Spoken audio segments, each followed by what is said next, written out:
Well, it's Tuesday evening, time to talk about some politics here in the Beehive State in Utah. My name is Bryan. I am the publisher and managing editor of Utah Political Watch, which you can find online at utahpolitics.news. And I'm very excited to be talking to all of you this evening. I have to apologize. Last week, we were set to have a live on a week ago tonight, and then all hell broke loose. Last week was a week. I was supposed to be doing the live, but my wife texted me and said she needed to head up to the emergency room. She recently had some surgery, and there were some complications, so we had to run up to the emergency room, and then the doctor said that they needed to go back in for the surgery to clean some stuff up, so they kept her overnight, and then she stayed an extra night in the hospital, and then she came home on Thursday, and then my family came into town because my daughter got married over the weekend. So it was a week, and I was distracted, and I apologize for abruptly canceling last week's live. But I think it's understandable given the circumstances. So anyway, good to have you on board. Good to talk to all of you this evening as we get ready to start this. Nathan Detroit on Twitch, one of our subscribers at utahpolitics.news, asks if I'm an Avs fan. I've got an interesting history with the Colorado Avalanche. I was in Denver when they moved there from Quebec, and I was working for the news radio station in Denver, and their playoff run in which they won their very first Stanley Cup, I was a reporter there. I worked to produce some talk shows, and I got to cover the team on some of their games and some of the press conferences. I do remember one of the best things I ever saw in my life. They were playing the Chicago Blackhawks, I believe, in the playoffs, and that was a hell of a series. I think 3 of the matches went into overtime. Maybe a couple of them went into double overtime. Very, very long games. Just brutally tiring matches in that playoff series against the Blackhawks. And they had a player named Chris Chelios on their team. And he was yapping. He was chirping the entire series at Patrick Waugh, the goalkeeper for the Avalanche, who they had acquired in a trade with the Montreal Canadiens.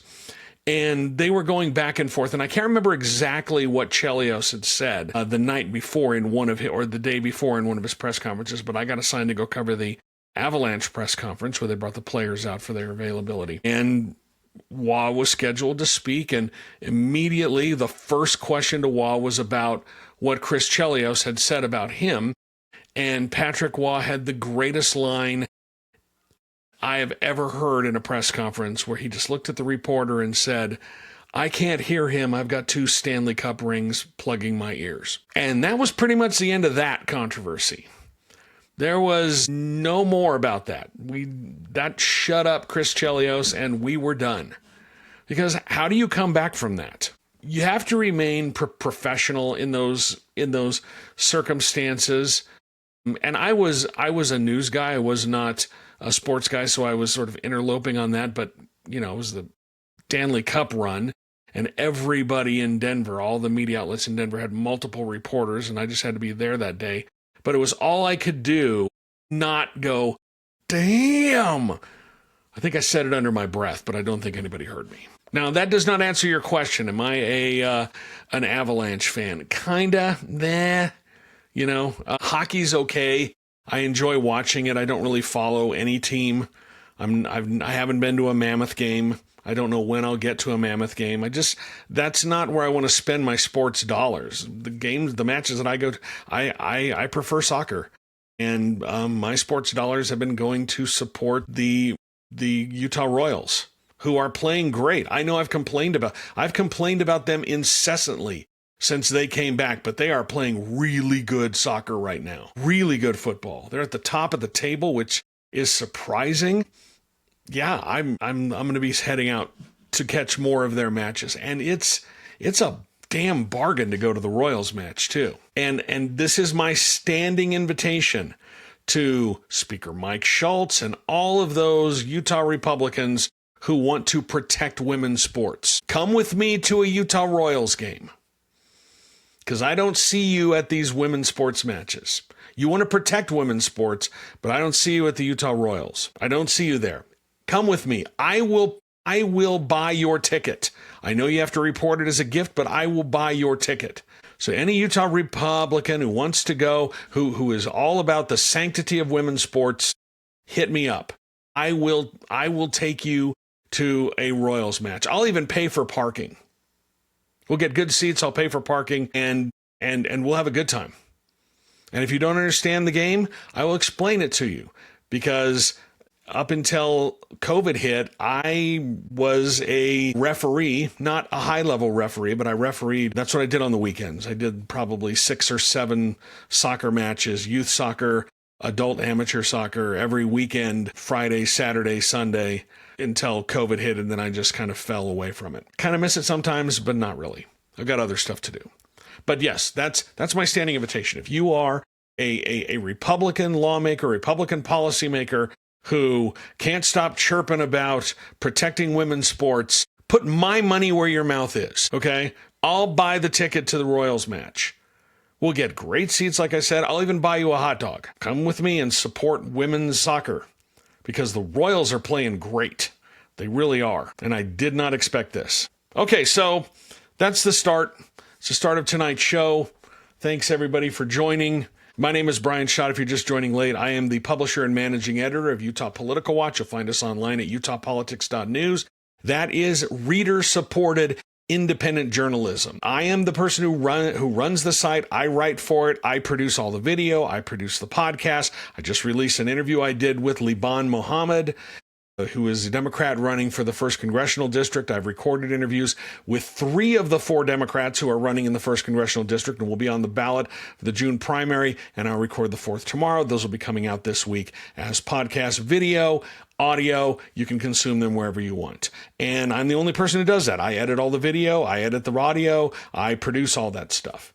All the articles you see, that's me. Social media, I do the whole thing. There's no corporate backing for this website. There's no billionaire backing for this website. It is reader supported. Journalists owned, journalists operated, reader supported. And you know, if you want to support what I do, go over to my website. It's utahpolitics.news. You can sign up for my newsletter. That's free. But if you want to support what I do and enable me to continue doing the kind of reporting that I'm doing, become a paying subscriber, $55 a year, or you can throw some money in the tip jar. It all helps. All of it helps. All of it helps me to continue doing what I'm doing. Nathan Detroit says, start by teaching them the offside rule. Yeah, you and every parent who's ever been on the sideline of a soccer match that I've refereed. And now they're going to change it, and they're going to make it stupid, where with the daylight rule, I don't want to get into the IFAB rules. I don't want to do that. Maybe on a future podcast, but I agree with you 100%. And we've got the World Cup coming up. I really fear that the World Cup's going to suck, because we're just not promoting it correctly, and I don't think anybody's going to go. I think the competition is going to be fantastic. Don't know how well the United States is going to do, but they didn't really get things together in their pre-World Cup matches.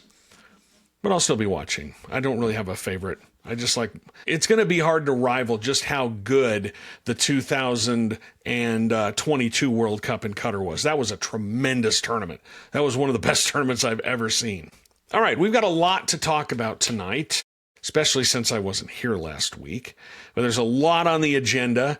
First thing I want to start talking about is it's debate season. Tomorrow night is debate night in Utah. The 4 Democrats for the 1st Congressional District are going to be on the stage, on your TV, debating with the Utah Debate Commission, the new home of the Utah Debate Commission.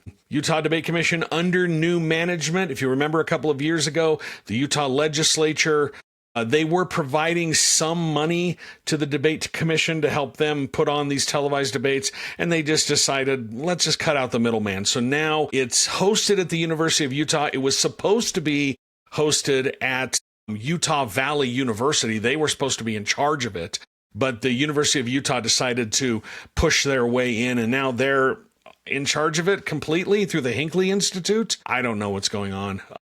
But I can tell you this, even though it's under new management, that debate's still going to suck. I'm absolutely convinced it's going to suck because they haven't changed anything. It's the same format as before. And the format before sucked. And now it's going to be terrible again. Why? Because they're doing the same damn thing. Same question to all four candidates. Everybody gets a minute to answer. And then if there are rebuttals, you get 30 seconds. And if there's a follow-up question, you get 30 seconds. You're not going to get a lot out of this. You're not going to get much out of the debate anyway, at all. At least they're not having lobbyists be the moderators. Tomorrow night, the moderator is Max Roth from Fox 13. Glenn Mills, former reporter, is going to be the moderator for the second debate. The Friday debate is Glenn Mills. That's a Congressional District 3 debate, which is between Phil Lyman and Celeste Malloy. And then next week, we have the Congressional District 2 debate, and that's going to be moderated by Natalie Gochner, and that one is going to feature Blake Moore and Karianne Lisonbee. At least it's not lobbyists moderating the debate, but it's still going to suck because they're still doing this. They're still doing the thing where they're going to have students ask questions. And I get why they do that, but whenever they do that, the whole thing comes to a screeching halt. And you've got an hour on stage. I haven't done the math on this yet, but how much is anybody going to get to talk? How much is anybody going to get to talk when you have four candidates on stage tomorrow night? And I'll be there. I'm going to be there in the audience because apparently they think I'm a real journalist, but the legislature doesn't. And by the way, we still haven't heard the latest on my lawsuit. We're still waiting for a decision from the 10th Circuit, and that could come any day. And as soon as I know, you'll know. But I don't expect there to be much that comes out of tomorrow night's debate. You're not going to learn a lot from it. It could be entertaining in the fact that the three progressive candidates, Nate Bluein, Liban Mohammed, and Michael Farrell, I expect all of them to just tee off on Ben McAdams. They have to attack him. It's going to be their one and only chance to go after McAdams when he's on the same stage with them, in front of a televised audience. I know they've done other forums and debates, but this is going to be the one that's on TV. This is the debate that counts. So expect the three progressive candidates to go after McAdams, which makes sense because whatever you say, he is the front runner in this race. He's got the most money. He's got the best name ID. He's the front runner. And so this is their chance to go after him. But at the same time, they have to stand out from each other. So you've got two simultaneous competitions going on at once. You've got all three of those progressive candidates attacking Ben McAdams and making the case that they are the better alternative to McAdams, but they also have to beat each other for the progressive lane right now. I expect them to paint McAdams as a Republican light Democrat, which is what they've been doing. They'll say he can't be trusted to fight Trump or defend progressive priorities. They'll hit his voting record in Congress. He represented a Republican district when he was in Congress last time and had to be looking over his shoulder at those constituents. So they're going to go after his voting record. And that message, he voted with Republicans, is going to be a potent one. On the other side, McAdams, I expect him to talk about how to make the case about electability. He won, when he first won in 2018, he flipped the most Republican seat that flipped in that race. That was a very Republican seat, and the wave election carried him to victory. Expect them to attack his corporate donors, but at the same time, they have to stand out from each other. None of them, they can't let any of the others stand out as the clear McAdams alternative. So I think that's where the tension is going to be tomorrow night, but it's not going to be it's not going to be completely realized because of the restrictive format of this debate, which again, I really don't think serves anybody. And then there's a question of who's going to watch it. I mean, I expect this one to get some some comparatively high numbers compared to what we've seen in the past. But again, we've got this really restrictive format. How many questions are they actually going to get to? And I'm sure they'll do another one where they'll bring another reporter in to ask a question, which is what they've done in the past. The problem with that is you have to ask a generic question that pertains to all the candidates. Why not allow the moderator to ask a pointed question to a single candidate and then let everybody else chime in on that? It doesn't have to be an attack question. Just point out something about their policy, let them answer, and then give the other candidates a chance to chime in on that. I think that would be much more useful rather than give me your thoughts on the data center, for instance. I'm just spitballing here. Give me do you think the data centers should be banned? Do you think there should be a moratorium on them? You've got 1 minute. And candidates, if they get a question that makes them uncomfortable, they should be able to filibuster for a minute. It's only a minute.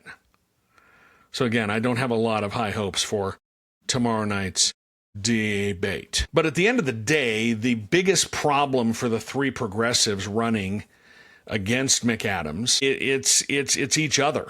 If Nate Bluein, Liban Mohammed, and Mike Farrell spend significant time trying to draw a contrast among themselves, then McAdams wins that debate just by being steady. So that's what I think that you should watch tomorrow night. I've made it pretty clear that I don't find the debates put on by the Utah Debate Commission to be useful. And I've been a critic of them since they first announced this, because what they did when they first announced it is they institutionalized the fact that there would be one major debate among the candidates.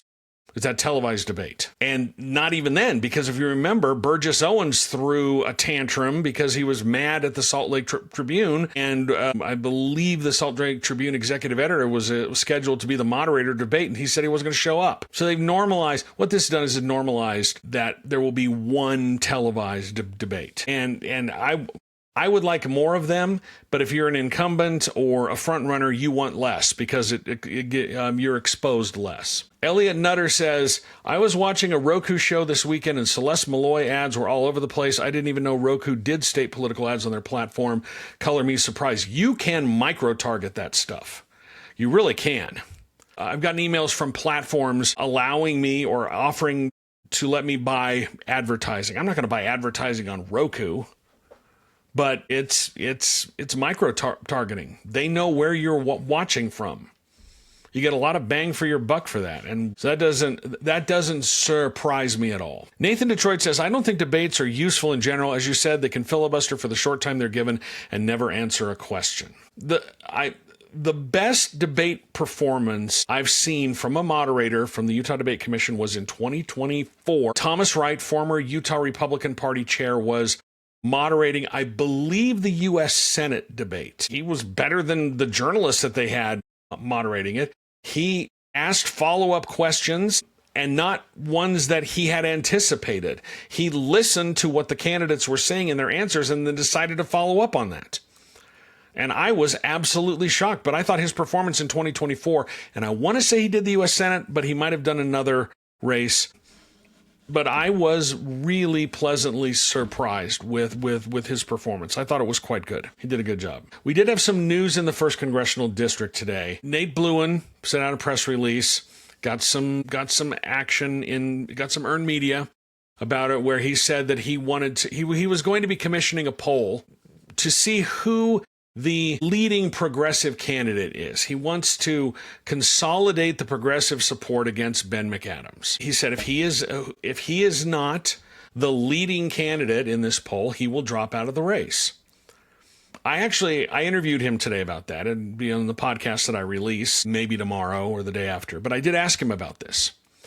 And this was my question, because I'm very cynical about this sort of thing. Nate Bluein is paying for the poll, and if he's not the leading candidate, then that is a major self-own.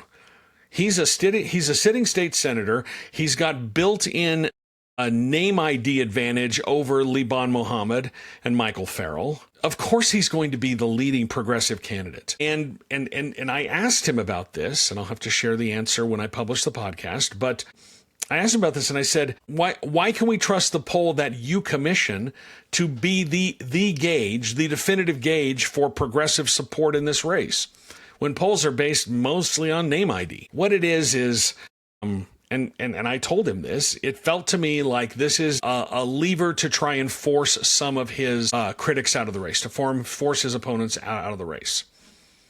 That's what this is. That's how you should look at this. Because he's not going to commission a poll. I mean, let's be frank. He's not going to commission a poll where he's going to come in second. And if he does come in second and then has to drop out of the race, well, then we've got a story, folks.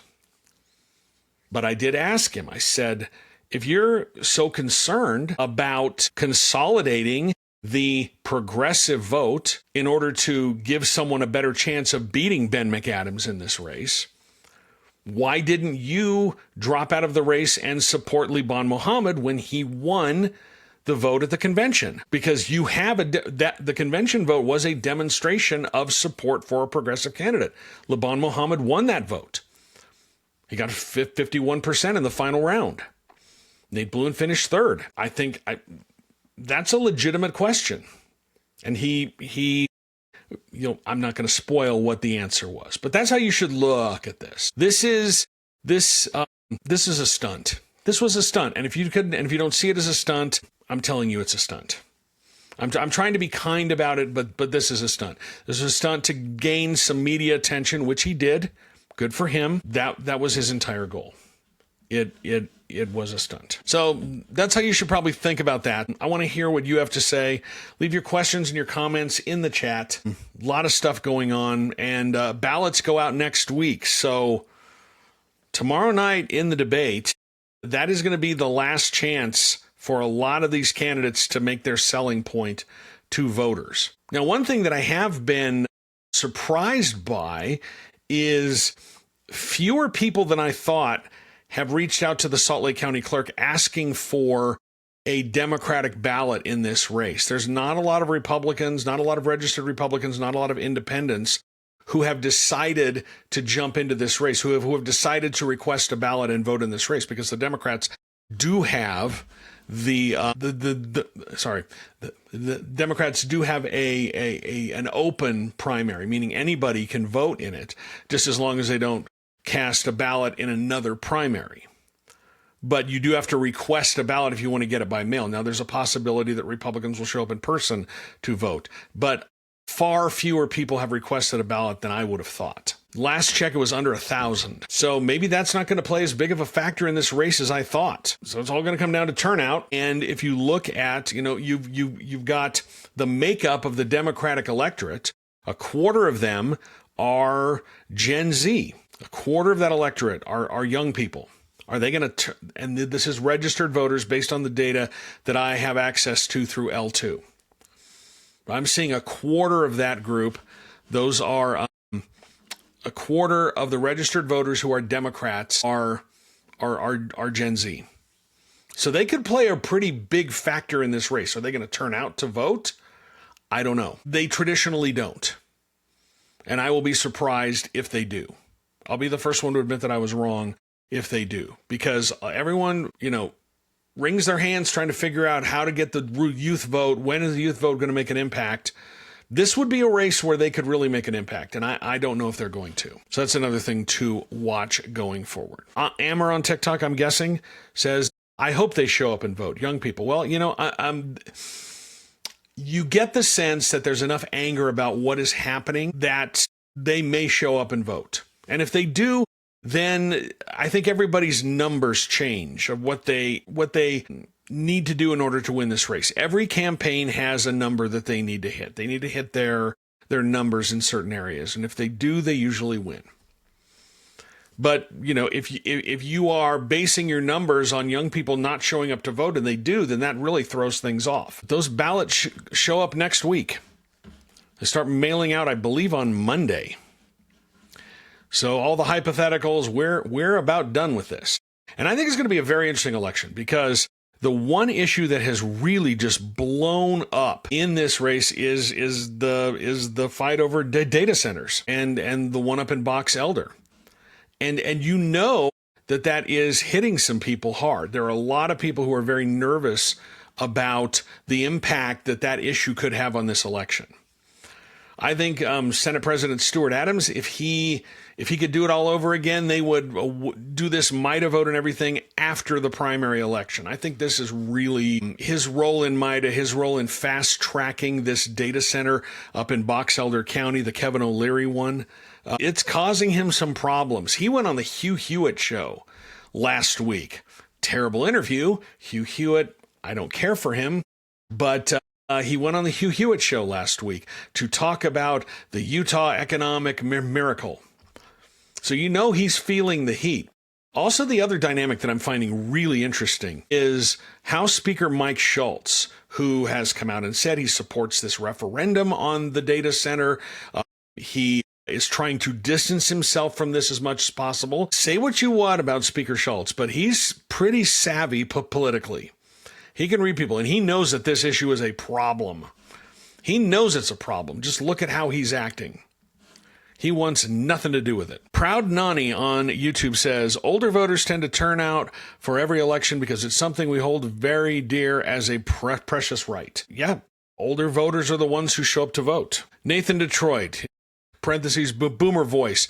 Hopefully there's not a big Fortnite event on election day or the Gen Z kids will be MIA. Do you remember a couple of years ago when they released one of the new Halo games on election day? People were wringing their hands for that, but young people, they don't traditionally show up to vote. I hope they do. I wish they would. I've never missed an election. When I turned 18, I was the first election that I voted in. The first big election was the 1988 presidential. I won't tell you who I voted for, but that was the first big one that I voted for. Katie Did It says Schultz isn't facing a challenger. Yeah, he doesn't have a primary challenge. He handily won the nomination at convention. But still, Schultz is viewing this through the lens of he's going to run for governor in 2028. He's absolutely going to run for governor. He's getting ready for that. And he doesn't want to do something that's going to piss off voters. So he doesn't want to be speaker forever. He wants to be governor. And he's been positioning himself for that for a couple of years. Gabriel on YouTube says, is there something to be said in the CD1 primary that lower turnout cuts in favor of the progressive candidates since the more engaged/extreme voters are the ones who turn out in primaries? Possibly, and I think that might be part of the reason why Nate Bluein dropped his gambit today, that he's going to conduct a poll, and if he's not the leading progressive candidate, he's going to drop out. Spoiler alert, he will be the leading progressive candidate. It's his poll that he's paying for. And it's basically an attempt to try and put pressure on the other candidates to drop out. It's too late to do it, though, because the ballots have already been printed. So even if somebody drops out of the race, they're still going to be on the ballot. So, you know, it's kind of a who cares type of thing. It was really a stunt by Blouin, who has really been going on the attack against McAdams. I expect him to really go on the attack against McAdams tomorrow night. But, you know, lower turnout, when you get lower turnout and you have 4 candidates splitting the vote, wacky things can happen. I expect whoever wins the CD1 primary to win with less than 50% of the vote. I would be surprised. I would be supremely shocked if anybody gets over 50% in that vote. That would really, really be something. So you're going to have 4 people splitting, and if you get low turnout, I expect turnout will be a little bit higher than what people expect, but it's still, you know, what you normally get for a primary. But if you do get low turnout, wacky things can happen. The only thing that might save McAdams in that case is that you've got 3 candidates who would be splitting the progressive vote. Blouin should have tried to do this a couple of weeks ago when there was still time to put more pressure on the other candidates. But the only way that you can view it when he does it now is that it's a stunt. And McAdams is already up on television. He launched his first television ad. The other candidates don't have the money to do television. And I know that a lot of people think that that's gross, but money is the lifeblood of politics in this country. And if you have money, you can run the kind of campaign you want to run. And McAdams is running the kind of campaign he wants to run. And the other candidates are being forced to run the kind of campaign that they have to run because they don't have the funds. I'm a doofus on YouTube says, I hope they can consolidate. They're not going to. Drew Chamberlain says, the glasses are very distracting. Then change the channel, Drew. I know who you are. Change the channel. I'm not gonna, these are my glasses. And I can change, I could do this. Is this better for you, Drew? Is that better? Huh? You like that one? Maybe maybe I could do this one. Here, bring on the pirate ones. I'm gonna do this here. Nobody's forcing you to watch, Drew. Nobody's forcing you to watch. But back to I'm a Doofus. I don't know why you're using that name, but I hope they consolidate. I doubt that that's going to happen. The people who will do the consolidating now are the voters. The voters are the ones who will be doing the consolidating.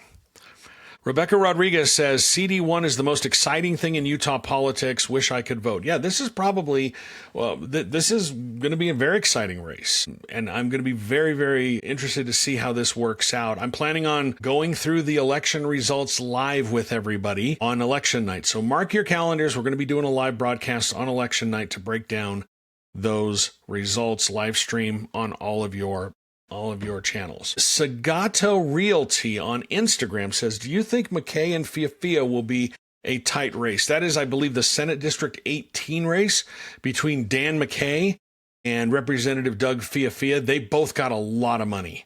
There's a lot of money flowing into that race. It could be tight.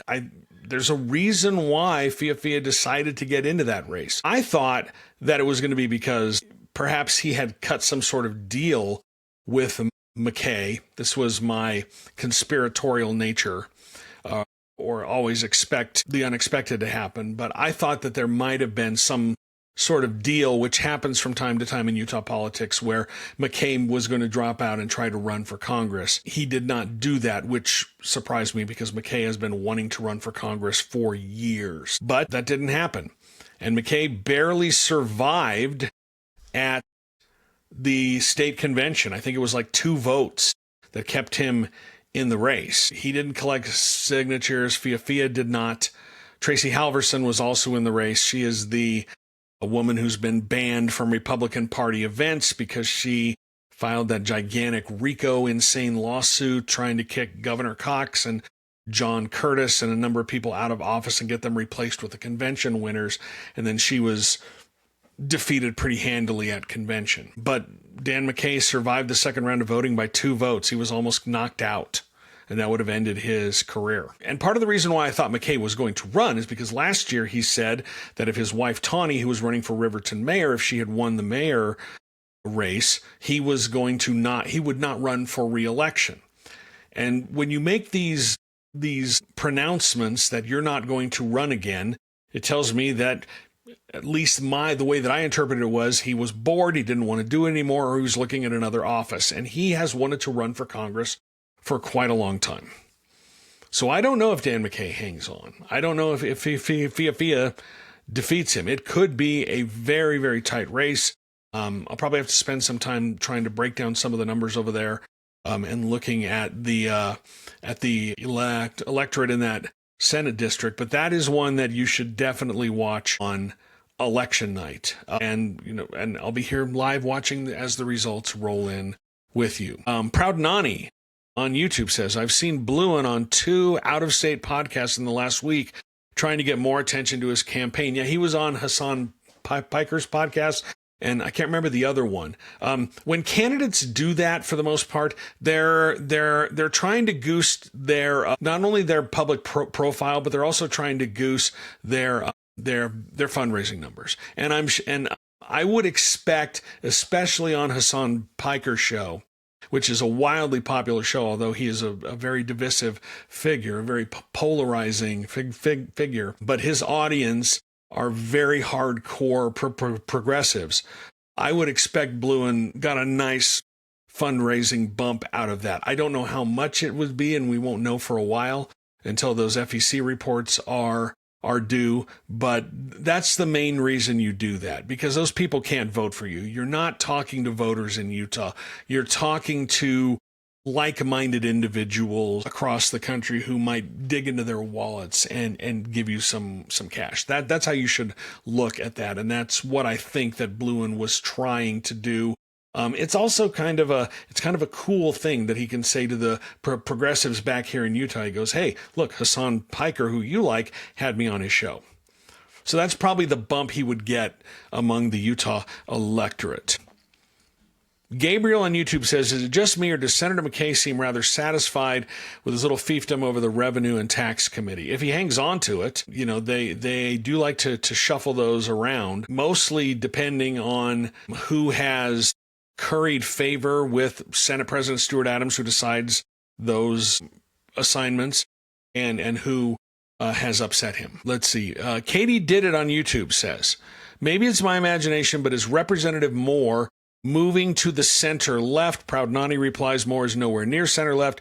He's definitely to the right, maybe center right, but definitely right. He's vice chair of the GOP. Yeah, I don't think he's going to the center to the center left, but he is staking out, a more mainstream position. His opponent in that primary, Karianne Lisonbee, she appeals to farther right elements of the Republican Party. That's what she's done throughout her entire career in the legislature. And what she's running into the problem that outside of her House district, nobody knows who the hell she is. And the fact that she was unopposed in like 3 out of her last 4 elections. The last 2 elections, she was unopposed. So she has not had a tough election. And meanwhile, Moore has been in a primary every time he's run for Congress. He was in a primary in 2020, 2022, 2024, and now 2026. He's been defeated at convention every single year, always gotten signatures, and then ended up winning. So his campaign, for want of a better term, is battle tested, and her campaign is not. And you're seeing the echo chamber on X and Twitter. They do not like Blake Moore. They like Karianne Lisonbee, but the problem is the electorate is not on X or Twitter. A lot of people are not over there anymore. But that's where, she's choosing to campaign, and she's got a record too. And if you look at her record, it's not something that appeals to Republican primary voters, to a larger universe of Republican primary voters. That's why Moore is favored. I didn't get to talk about this last week because, as I mentioned at the top of the show, a lot of stuff blew up in my personal life. But Moore released an internal poll, or he leaked an internal poll to Politico that showed that he was crushing Karianne Lisonbee. The first thing you need to understand is internal polls are the least reliable of those polls because you don't know what the other questions were. You don't know what their sample looks like. You don't know how they weighted it. And a campaign doesn't release this information unless it makes them look good. Easiest rule of thumb is always subtract at least 5 points from what the leader has in an internal poll, and then add at least 5 points to the opponent. That being said, he was crushing Lisonbee. She was in the 20s. He was in the high 60s. And that's what I would expect to see. I don't think she's going to do very well in this primary. I would not expect her to do very well. I would be shocked if she came within 10 points of Blake Moore. She has staked her entire campaign on trying to stoke anger about the redistricting decision because of Moore's work with Better Boundaries in 2018. That has been somewhat effective because Moore has had to address the issue, and I would expect him to be asked about it at the debate, and she'll level a few more attacks. But I don't think it's getting the kind of traction in this race that they thought it would, and her supporters who really like the caucus and convention system. Utahns like the signature path. They do. And Utahns want independent redistricting. They don't like the way it's been going, where you have the Republicans drawing themselves safe districts.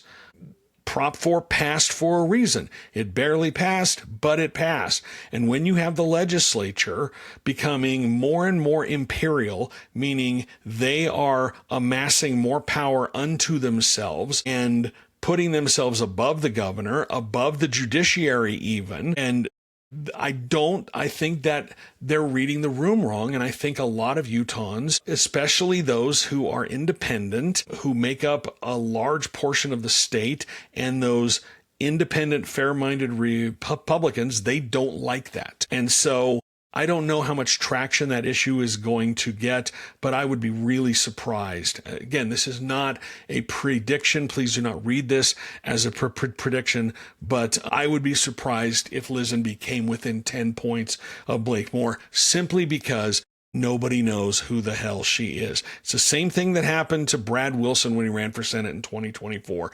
He thought that the amount of money he had, and he spent $5 million of his own money on that race to try to get the Republican nomination. He thought his money was going to scare people off, and it didn't. You saw a lot of other people get in that race. You saw John Curtis get in that race. And Wilson and his supporters did their damnedest to try and keep John Curtis out of that race, because they knew the moment he got in that race, he would have the best name ID. And that's, unfortunately, name ID is what wins a lot of races, and nobody knows who Karianne Lisonbee is. That's, I think, the problem that Mike Schultz is going to run into if he runs for governor in 2028. Nobody really knows who the hell he is. That's why I think the front runners right now are John Curtis. If he decides to run for that, he is obviously a front runner. Jason Chaffetz is probably a front runner because he's got more name ID than anybody else would be in the race, save for John Curtis. And Deidre Henderson would also be a formidable candidate simply because of her name ID. If you were to ask voters to pick Mike Schultz out of a lineup, I would think that less than half of them could. And that's a real problem for him. Now, Schultz is wildly wealthy, but how much of his own money is he going to put into that race? I don't know. That'll be something to watch. And Rebecca Rodriguez points out that Blakemore has $2.5 million in the bank. That's at the last report. He's going to have as much money as he needs. He really is. And Lisonbee is going to have trouble raising money to keep track. That's just that's how politics work. How much of a factor do you think the data center issue is going to be in some of these races? I think it's absolutely a factor in the Senate District 7 race with Stuart Adams. I think it's going to be a factor in Congressional District 1. Nate Bluein is really trying to make that an issue. The financial disclosures came out. Ben McAdams has a small financial stake in a company that works with data centers, and Nate Bluein has tried to make that an issue. McAdams fired back, pointing out that Blouin basically erased the corporate donations that he took from his at his state level organizations, his state PACs. He erased those corporate donations once he jumped into the congressional race, trying to rewrite history. And if you look at what he did, that's a pretty good explanation of what he did. He also tried to use some of his state level PAC money and move it into his congressional campaign, which is a no-no. Once he realized he couldn't do that, he refunded that money, but he did try to do that. Serald says this may raise the profile and conflict of the Box Elder data center much higher. I think so. I do think so. He's also referring to that Aaron Brockovich has launched a site that maps and covers data centers. This is an issue that I think it's one of those unexpected issues that has really exploded. And part of the problem is the way this Box Elder data center was approved, where it was fast-tracked through this really shadowy, secretive Utah unelected board that's become sort of the personal fiefdom. Senate President Stuart Adams, that was initially created to give benefits or to help benefit military installations in the state, but it has expanded far beyond that initial charge. They're building luxury hotels up at Deer Valley, and then they're just rushing through this data center that's going to be the largest data center in the world with very little public input. And I think that really rubs people the wrong way, because we see that these data centers, wherever they go in, they really hurt the quality of life in those communities, and people don't want it. And then and you can tell that they misjudged the reaction to this, because when just look at just look at the way that they are responding to some of the criticism, claiming that it's Chinese government influence. I have seen some of the stupidest stuff on Facebook where they're digging through the background of of the Utah group, the two young women, Elevate Utah, who have been doing a pretty good job highlighting some of the problems with this data center.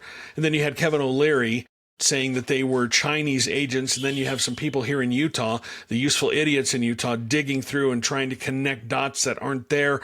They're claiming, they're saying that the mother of one of the Elevate Utah women works for a law firm. I think it's Curtin and McConkie, and they've done work with China. So let's connect these dots.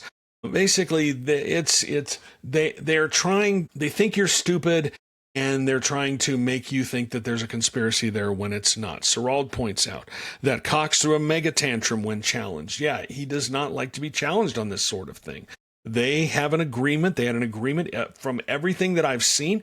It looks like they went looking for someone to partner with this. They decided they were going to do this massive data center project, and then they went out and roped Kevin O'Leary in, or brought him in, after they had already decided that they were going to do this and he was going to be the face of this. You know, Cox, they don't like being told no. You look at what happens with the judiciary when the Utah Supreme Court pointed out that they had violated the Utah Constitution when they overturned Prop 4, and the legislature expanded the Supreme Court to pack the court to get 2 more justices. And then they went after Justice Diana Hagan, who has resigned, and then the Chief Justice resigned.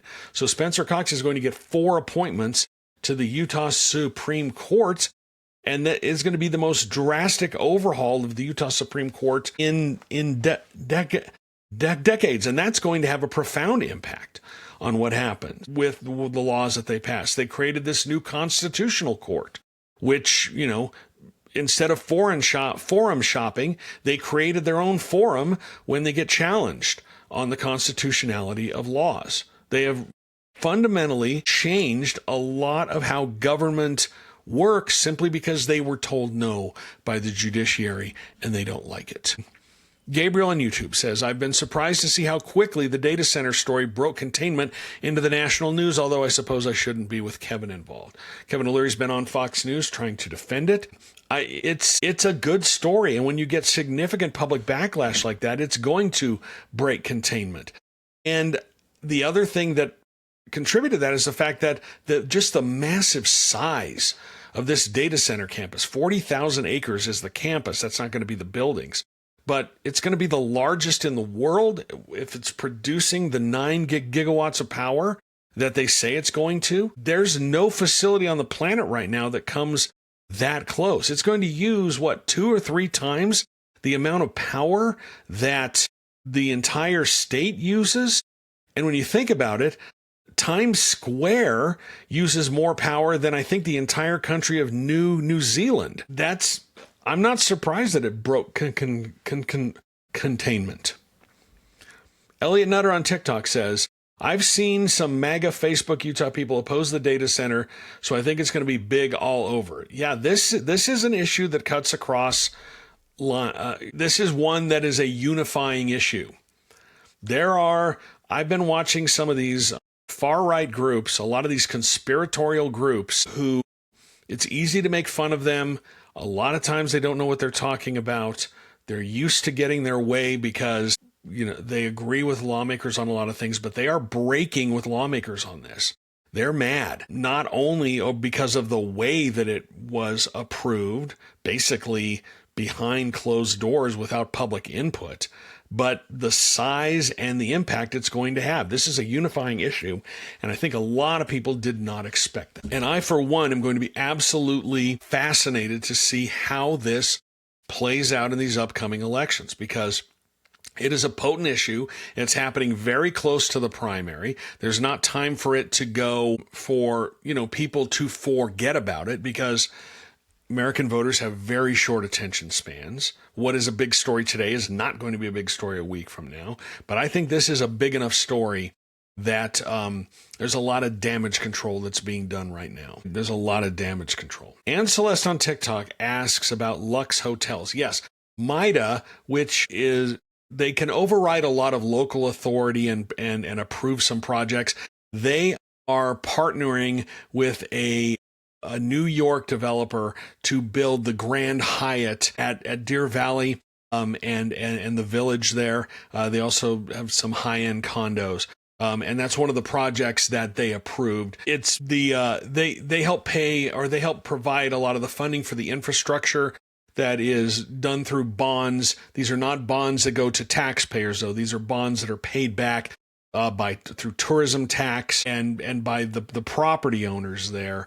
But they do give tax breaks, they do give incentives, and so that is one of the projects that they've done. And Celeste says, how is that related to the military? Here's how they relate it to the military. It has to give some benefit to the military. From what I understand, it's the fact that military members and veterans can get a discount when they stay at the Grand Hyatt at Deer Valley. That's the benefit that is provided to the military. That's the justification that they've used to do this project. And if you look at the money that MIDA has put towards this, I think they paid the developer, Excel Corporation, it was like $51 million last year to help with the construction. They also have a revolving loan fund with the state. There were some luxury condos that were built there, and MIDA bought one of the buildings that had 42 luxury condo units, 42 of them for $15 million. They paid $5 million cash, and then took out a $10 million loan from the state that is going to be paid back like $1 million a year over 10 years. And it's going to be paid. And what they're using it for is for low income, for moderate income housing for workers. Military members can use it for housing. So basically the state is also, MIDA is now a landlord as well, because they bought this luxury condo building and they're using it to house workers there who can't find accommodations elsewhere in Park City, the people who work at Deer Valley up in Summit County. So Proud Nani says, why hasn't there been much attention put on the proposed data centers down south? That's a good question. They're not as big. Although if you saw what Iron County did, they voted to put a moratorium on data centers, but they also tacked on any other energy projects. So they're not going to be doing any new solar or any other energy projects down there, just to take it off the table. A lot of these decisions, people, I think, are hoping will last past the election. Stuart Adams, the main obstacle to him getting another term in office is this primary. And he's going to do whatever he can to try and defuse this issue until we get past the primary. He's got a 3-way primary. There's 2 other Republicans. And you've seen, so I think that is a real live issue in his race, and he's hoping to get past that. Remember, as I said, ballots start hitting mailboxes next week. You should start seeing them next Tuesday. They'll go out on Monday, and then we are in it. So tomorrow night's debate, we start the debates tomorrow, the televised debate, the one and only televised debate. That is, the first one is between the 4 candidates running for the Democratic nomination in Congressional District 1. Started off the show telling you why that debate is probably going to suck. And it's not because of the candidates, it's because of the format. It's under, the Utah Debate Commission is under new management. A couple of years ago, the original Utah Debate Commission, which was a partnership with the media and media organizations, and they had a Democrat and a Republican on their board, and they tried to create these televised debates. Good idea, terrible execution. They would get some funding every year from the legislature to put these things on.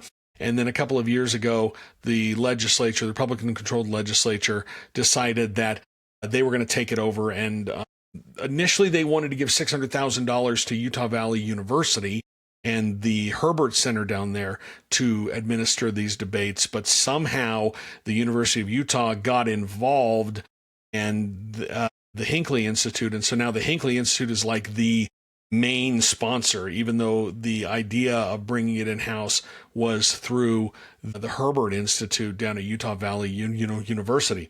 So there's new management.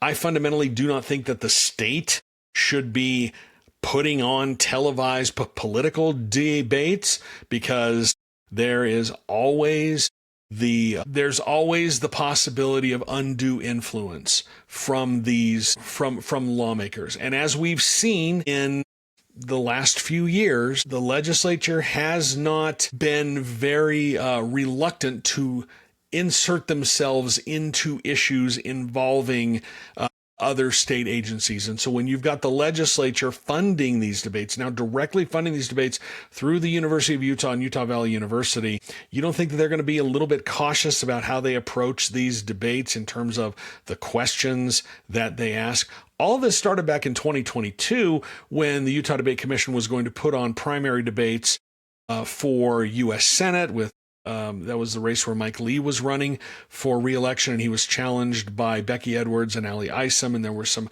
other candidates running in the other congressional debates, and the Debate Commission was going to put on these debates. And the Utah Republican Party and Chairman Carson Jorgensen objected to that because they said these primary debates are essentially party functions. The party, it's not a general election, it's a party operation, and they felt that they should be allowed to pick the moderator, have some say in the moderators, and have some say in the questions that are being asked. For their part, the Debate Commission said, no, we're independent, we're putting these on. And so the Republican Party put on their own debates. If you remember, they had a U.S. Senate debate that was moderated by Carson Jorgensen, and it was sponsored by the Utah GOP, and the party chairman was the person who moderated and picked all the questions. That entire entire thing was designed to protect Mike Lee. That's all it was. They were trying to protect Lee from being attacked by Ali Isom and Becky Edwards. Lee ended up running away with that primary election, but they did that to protect him. Last year, when the party did not put on their own debates, did not put on separate debates, they worked with the Debate Commission, and the Debate Commission let them help decide the moderators and the questions, which should offend you if you believe that these debates are supposed to inform the public, and you've got the party helping to dictate or helping to decide who's going to moderate it, what sort of questions are being asked.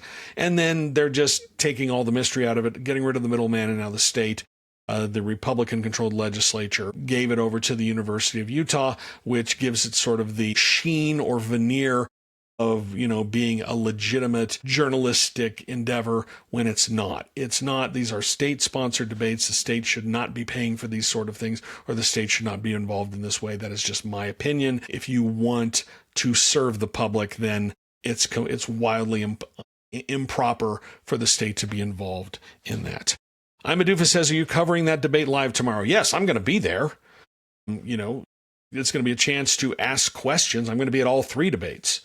I've got some doozies locked and loaded for some of the candidates because what happens is we have the debate, which is going to be, and then afterwards, each of the candidate comes back out on stage. This is just on the live stream, but each of the candidates come back out on stage and they have a media scrum for about 10 minutes, which is probably the most useful part of it because, you can press them on some questions. And there's some things that I think these candidates need to be asked that they really haven't been asked about. So I've got some interesting questions locked and loaded for that. So I'm looking forward to that. So I will be there.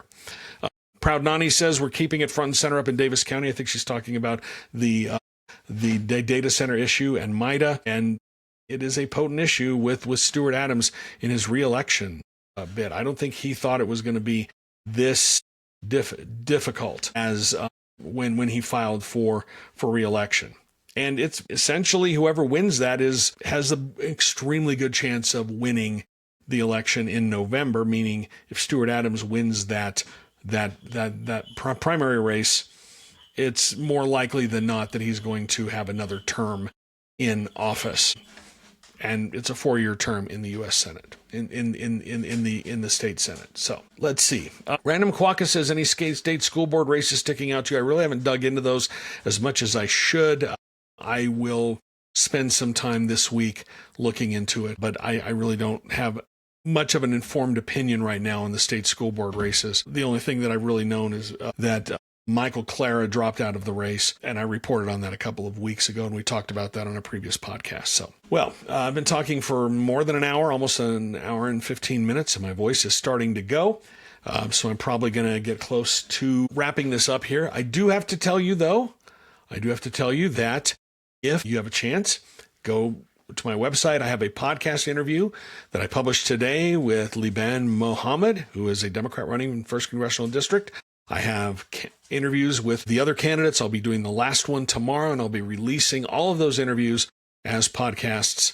And you can find those on my website, or you can go to wherever you get your podcasts. The show is called Special Session with Bryan Schott, and you can get those podcasts. Are also video podcasts on YouTube. So spend some time, probably about half an hour, talking with Mohammed. Spent some time talking with Ben McAdams. Interviewed Nate Bluein earlier today, and I'll be speaking with Michael Farrell tomorrow, and I'll be publishing those for your consumption, which is a part of my work as an independent journalist here in Utah, and hopefully get some perspectives and some insight on those races, or at least understand where those candidates are. Spent a lot of time talking with Nate Bluein about the data center issue and about his vow to sponsor a poll and drop out if he's not the leading progressive candidate. Spoiler alert, he's going to be the leading progressive candidate, and in my view, this is a stunt to try and put some pressure on Liban Mohammed and Michael Farrell to drop out, but it's too late for them to drop out because the ballots have already been printed. So anyway, Elliot Nutter says, I wish there was a section of debates where there were a few live audience questions. I think there are certain states that do it right with their debates. I think in Colorado with Kyle Clark, I'm sure you've seen him on social media. He does a tremendous job with the debates. I think that the Texas debates, although in their heyday, the Texas debates I thought were tremendous because it wasn't one debate, it was a series of debates. And instead of one moderator, you had 3 moderators, and those moderators were journalists, and they would just fire questions at the candidates. And it wasn't one question that would cover all of the candidates. It was a question for a candidate, and then everyone else got to chime in. And I thought I think that format is much more helpful than, one moderator asking a fairly generic question. Back in 2022, when they were doing the one televised debate between Mike Lee and Evan McMullin, the one where Lee's people got access to the tickets early and packed the house in his favor, the debate commission reached out to me and said, do you want to ask a question? And I told them the question that I wanted to ask, and it was a very pointed question towards Senator Lee about his involvement in January 6th. And they said, you cannot ask that question because it does not also pertain. It's not a question that would also give an opportunity for Evan McMullin to answer. And I said, that's the question that I want to ask. So if I can't ask that question, I'm going to pass, because how do you ask a question about January 6th that is pointed and trying to get at what is, we still don't know what Senator Lee's involvement was, the full extent of his involvement in that attack on the Capitol. We still don't know that. He's never fully answered questions about that. How do you ask a question that you can try to get to that, but also making it so that it's generic enough that Evan McMullin can answer? Because you have to water it down. And I didn't want to do that. So that's why I decided not to participate in the debate like that, because I just didn't think that was the way. I just didn't think it was going to do anybody any good. Speaking of Mike Lee, did you see his post? I'm going to try to pull this up from the other day where he was trying to finger wag at Democrats who compare, or people who compare Donald Trump to Hitler, the Hitler comparisons that happen online, and he was trying to finger wag and tone police, saying this is what foments violence and causes people to go toward political violence. I'm scrolling through his Twitter feed right now, trying to find this exactly, but he was finger wagging at people who compared Trump to Hitler, saying that sort of red rhetoric leads to assassination attempts. Just remember, he still has not apologized for making jokes about the Hortmans, the Minnesota Democratic lawmaker and her husband who were murdered by a Trump supporter. So he can miss me with this tone police. I don't ever want to hear him tone police again. He does it to stoke outrage, obviously. He knows exactly what he's doing because he thinks that you're stupid or his supporters are stupid. That's what a lot of his Twitter account is. But he still hasn't apologized for that about the Hortmans. So until he does that, he can miss me with that tone police. He really can. I can't take anything he says seriously about that. So didn't have time to find here it is what he said. When you compare Trump to Hitler, you encourage assassination attempts. Stop it. There's zero legal or moral justification for violence against him. I invite all Democrats to echo this message. Okay, I think we can agree that there is, politically motivated violence is bad. But until you apologize for the jokes you posted about two people who were actually murdered in Minnesota, you can shut the hell up. Because that just doesn't, you just need to shut up until that happens. Because I will not have my finger wagged at by him until he apologizes for his own bad behavior, which he's not going to. He's not going to do that. And that's the reason why. So anyway, that's probably going to do it for me for tonight. I've enjoyed our time together, enjoyed talking about it. I'm going to write something, have it out tomorrow, just what to watch for in the debates and explaining more about why the debates are going to suck. And it's the format. It's 100% the format. Just does not do anybody any good. But I'll be there because it's a journalistic opportunity to ask some questions afterwards. So I'll have that for you. I'll publish some video from that as well. If you want to support what I do, I'm an independent journalist. My website, utahpolitics.news, it is journalist-owned, journalist-operated, reader-supported. I do not have corporate backers. There are no corporations who give me money to do this. I do not have a billionaire backer. No billionaire is telling me what I can and cannot cover. And I like it that way. I don't have to worry about pissing off advertisers by what I say or what I might write. I don't have to worry about that.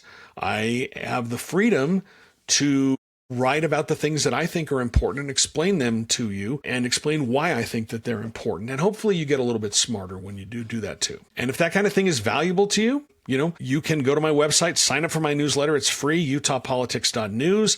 You'll get most of my journalism in your inbox. But if you want to help me do what I do, investigations and whatnot, you can become a paid subscriber. It's $55 a year, $5 a month. You get some extra stuff when you do that, and you get some subscriber-only things, or you can throw a couple bucks in the tip jar. All of that helps. All of that helps out. It allows me to do what I'm doing. This thing that I have here, it's growing, and it's growing because of you. It's not growing because of me. It's growing because of you, because you value what I do, and I'm so grateful that I get to keep doing this. And I only get to keep doing this because of your support. And maybe, just maybe, you found yourself with some extra money in your pocket because there's a subscription, a local subscription you don't have to pay for anymore. You know what? That's great. I think that it's fantastic that, people can offer their journalism for free. And I try to offer most of my journalism for free. But I still need, money makes the world go round, is the trite way to put it, and readers are the ones who make this website and make all this stuff possible. So if you value that, please consider going to my website, utahpolitics.news, sign up for my newsletter, become a paid subscriber. I will thank you profusely. And again, I am so grateful that there are people out there who value this, who want to hear what I have to say, who like the way that I cover politics. I'm so grateful that happens. And it means the world to me. People send me emails all the time. They'll just drop a quick email and say, hey, thanks for what you're doing. I really appreciate it. And, it takes them 5 seconds, but that sort of feedback means the world to me. It's just so nice to know that what I'm doing is valued by people. But we could always use more of you. We could always use more of you. So you can go to my website, utahpolitics.news. Love to hear from you there. And watch for my debate coverage. That's tomorrow night. It's going to be on the TV looky box tomorrow night, and I will be there in the audience. And I'll have some video for you afterwards and give you my thoughts on what happened. Hopefully it's entertaining. Hopefully it's valuable and gives you some information. I don't have high hopes for it simply because the format is the format and it's so restrictive. But anyway, That's probably enough of me complaining about that. Appreciate all your eyeballs and your attention tonight. Hope everybody has a great evening. We will talk to you again soon. If you have any questions, any comments, you want to reach out to me, my email is on the screen. You can hit me up with a DM on any of these social channels that are flashing down in the corner over here. I'm not good at that. You'll see them right there. Yeah, there they are. You can hit me up there, and I'll get back to you. I really appreciate it. News, tips, all that stuff. But until next time, thank you so much for watching. I really appreciate all of you, and we will talk to you again real soon.